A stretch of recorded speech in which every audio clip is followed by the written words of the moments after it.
Song Yadong versus Henry Cejudo needs to be next since Song Yadong called out Henry Cejudo. Who would actually win this fight? Well, before we talk about who would win this fight, let's take a look at their latest performances in which Song Yadong fought Chris Gutierrez. Very close fight, both went back and forth, both had some great shots and kicks until Song Yadong brought Chris in round 4 and ended up taking it by decision. All for your winner by unanimous decision, the Kung Fu Kid!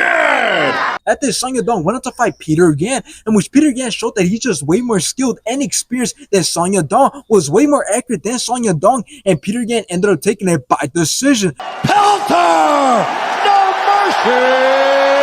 Let's take a look at Henry Cejudo's latest performances, in which he fought Aljamain Sterling. Very competitive fight. Both of their striking, wrestling, and grappling was great, but Aljamain Sterling was outlanding Henry Cejudo and ended up taking it by decision. And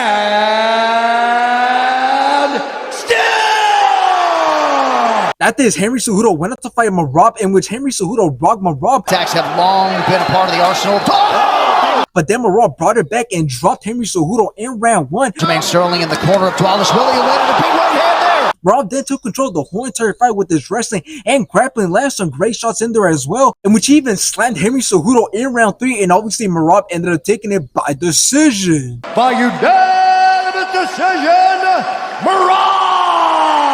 Now, I really want to see this fight because if Song Yadong wins, then he gets into the top 5 and Henry Cejudo will most likely retire because that will mean he's on a 3-fight losing streak and he'll just be falling down in the ranks. And I truly believe that just because Song Yadong lost to Peter Yan, that doesn't necessarily mean that he's all hype because he put up a really good fight on top of the other good previous performances that he has been put in, as he has been staying very consistent. So I do believe that he deserves to get another shot into getting into that top 5. But anyways, how does this fight go? Does Henry Cejudo not have it in him anymore, or is Song Yadong going to fall short once again just because he's truly not at this level yet? Well, here's the thing. If it becomes a striking match, I do believe that it could be a pretty even fight, considering that both men's last 3 to 4 wins have involved them stopping their opponents. So just because Henry Cejudo is a really good wrestler, don't underestimate his striking. So now that brings me on to my other point. If it becomes a grappling match or the fight goes to the ground, I do believe that Henry Cejudo will take control of the fight very dominantly and will most likely beat Song Yadong in that case. So in the end, my final prediction is that if it becomes a striking match, Song Yadong will most likely have an advantage and will most likely beat Henry Cejudo. But if Henry Cejudo decides to test Song Yadong's wrestling, again, I do believe that he'll take the win. But me personally, I would like to see Song Yadong win just because I want to see him enter into the top 5, as I do believe that he has a lot of potential.